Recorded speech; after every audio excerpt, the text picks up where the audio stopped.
Mystery टकमा आज मैले सुनाउन गइरहेको स्टोरी निकै डरलाग्दो स्टोरी छ। यो स्टोरी मैले पढ्दाखेरि म आफैलाई नै गुजबम्स आयो कि निकै डर लागेर आयो। यदि तपाईँलाई हिम्मत छ भने मात्र भिडियो पुरै सुन्नुहोला, नत्र भने स्किप गरिदिनु होला है त। यो स्टोरी मलाई नमिला साक्य म्यामले पठाउनु भएको छ भक्तपुरबाट। उहाँको चाहिँ श्री दिपाङ्कर सिल्भर ज्वेलरी भन्ने पसल पनि छ अनि उहाँको पसलमा चाँदीको गरगहनाहरू, चाँदीको सरसामानहरू पाइन्छ कि। अनि उहाँको पसलमा एक दिन चाँदीको औँठी बनाउन एकजना कस्टमर आउनुभयो जुन ग्रह दशा हेराइसकेपछि विभिन्न पत्थरहरू हालेर औँठी बनाउन लगाइन्छ नि त। त्यस्तै खालको औँठी बनाउनको लागि पत्थर राख्नको लागि आउनु भएको रहेछ उहाँ चाहिँ। त्यो कस्टमरले सुनाउनु भएको स्टोरी हो रे यो चाहिँ। अनि यो स्टोरी सुनाउने म्यामको नाम सरस्वती रहेछ। अनि उहाँले अहिले पनि त्यो समस्यासँग जुधिराख्नु भएको कुरा चाहिँ म्यामले मलाई भोइस म्यासेज मार्फत पठाउनु भएको छ। उहाँको चाहिँ 2072 सालको भूकम्पले भक्तपुरको घर बस्नै नहुने गरी क्षति पुर्याएको रहेछ कि। अनि उहाँहरू चाहिँ त्यो आफ्नो घरमा बस्नै नसक्ने भएपछि रेन्टमा बस्दै आउनुभएको रहेछ। बिहे व्रतबन्ध भोजहरूमा काम गर्नुहुँदो रहेछ। सुत्केरीलाई तेल लगाउने कामहरू पनि गर्नुहुँदो रहेछ। उहाँको चाहिँ 2 जना छोरा रहेछन्। एक दिन एकजना साउले के अफर गर्नुभएछ उहाँलाई भने त्यो साउको भक्तपुरमा र काठमाडौँमा घर रहेछ होइन। भक्तपुरको घर छोडेर काठमाडौँको घरमा बस्न थालेका रहेछन् त्यो साउहरूको परिवार।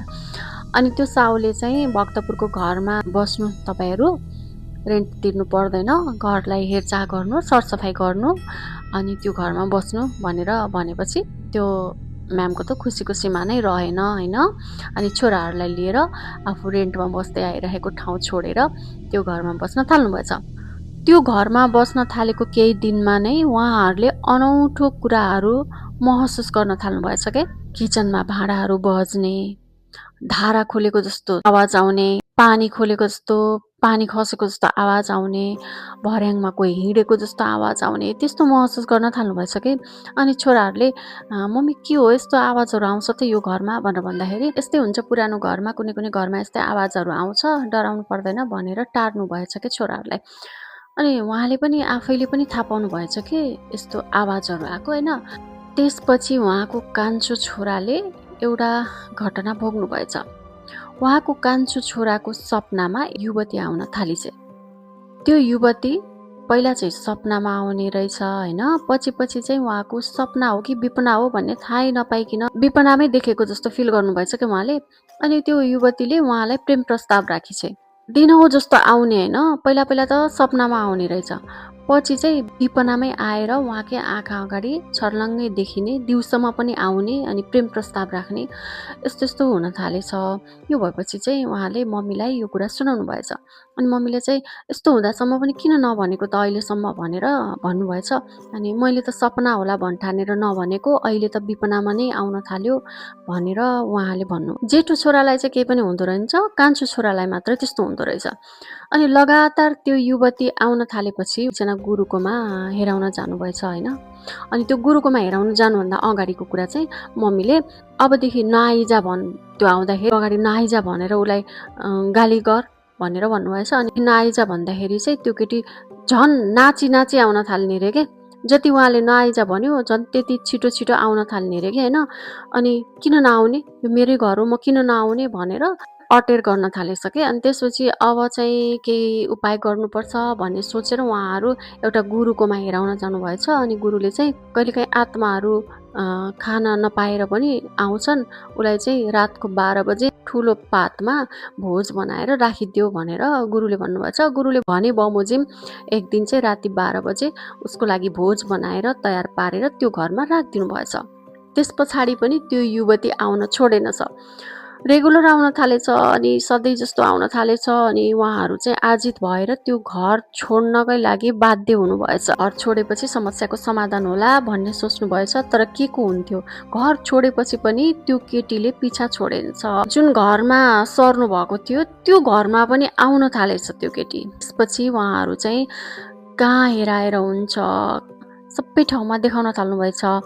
अनि डाक्टरकोमा पनि देखाउनु भएछ। कतिले चाहिँ यो मानसिक रोग हो भनेर नि भन्दा रहेछन्। अनि डाक्टरकोमा देखाउँदाखेरि पनि सबै रिपोर्ट नर्मल आएछ के। तर उहाँहरूलाई चाहिँ दिन प्रतिदिन यस्तो गाह्रो हुन थालेछ होइन। पछि चाहिँ अरू मान्छेहरूले भन्दाखेरि, त्यहाँको वरिपरिको छिमेकीहरूले भन्दाखेरि चाहिँ त्यो घरमा 2 वर्ष पहिला त्यो घरको छोरी बिहे गरेको 1 वर्ष पनि नहुँदै माइती आएको बेलामा बितेको रहेछ के। भर्खरै बिहे गरेको छोरी माइती आएको बेलामा बितेको रहेछ। अनि त्यो कारणले गर्दा उसको आत्मा त्यहाँ आएको हुन सक्ने भनेर सबैले अनुमान गरेछन्। त्यसपछि जुन साउले त्यो घरमा बस्न दिनुभएको थियो उहाँलाई, त्यो साउलाई पनि भन्नुभएछ, तपाईँहरूले हामीलाई किन पहिला नभन्नुभएको, यस्तो हुँदो रहेछ यो घरमा, हामी त यस्तो समस्यामा पर्यौँ भनेर भन्दाखेरि, त्यो हामी हुँदासम्म त त्यस्तो केही पनि भएको थिएन, हामीलाई त केही नै थाहा भएन त्यो कुरा बारेमा भनेर त्यो साउले भन्नुभएछ। र कति ठाउँमा देखाउने फुकाउने गर्नुभयो अरे होइन। अहिले पनि त्यो क्रम जारी नै छ अरे के। अनि एकजना गुरुले चाहिँ त्यो पत्थर राखेर औँठी बनाएर लगाउनु भनेको भएर त्यहाँ औँठी बनाउन आउनुभएको रहेछ। र जुन मलाई यो स्टोरी पठाउनु भएको छ, उहाँ म्यामले पनि त्यो कस्टमरलाई मैले एकदम राम्रो गुरुलाई चिनेको छु, हिँड्नु मसँग जाऊ भनेर भन्दाखेरि चाहिँ अब त म पैसा तिर्न सक्ने अवस्थामा पनि छैन, कति ठाउँ देखाइसकेँ, उपचार गराइसकेँ, अब मसँग पैसा पनि सकिसक्यो, अब म त कहीँ पनि जान सक्ने अवस्थामा छैन भनेर भन्नुभएको रहेछ। मैले चाहिँ पैसा तिर्नु पर्दैन, हिँड्नुहोस् मसँग, मैले गुरुकोमा लैजान्छु भनेर उहाँलाई भनेकी छु भनेर लेख्नु भएको छ म्यामले। स्टोरी सुन्दाखेरि एउटा अनौठो चलचित्रको कहानी जस्तो पनि लाग्ने र एकदमै सत्य घटना हो भनेर भन्नुभएको छ। धेरै धेरै धन्यवाद छ यो स्टोरीको लागि उहाँलाई। जुन कस्टमरले यो घटना भोगिराख्नु भएको छ, छिट्टै उहाँको समस्याको समाधान होस् भनेर भन्न चाहन्छु म। तपाईँहरूमध्ये कसैले यस्तो समस्याको समाधानको केही उपाय छ भने कमेन्टमा जानकारी गराउनु होला है त।